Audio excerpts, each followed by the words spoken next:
the workshop, because I plan to do, and once we get out of this coronavirus, here's what I want to do. I'm just going to tell everybody right now. I'm going to spill the beans right now. And please tell as many people that you know that are in slot cars, this is what I want to do.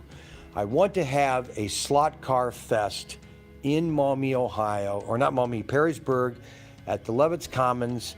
I want to have a slot car fest in which I'm going to set up at least 10, 20 different layouts, sell slot cars, have other people that are into slot cars come, and I want to have a giant slot car fest where on Saturday and a Sunday, that's all we do is race, build different layouts. I mean, just literally have fun setting up whatever kind of layouts we can.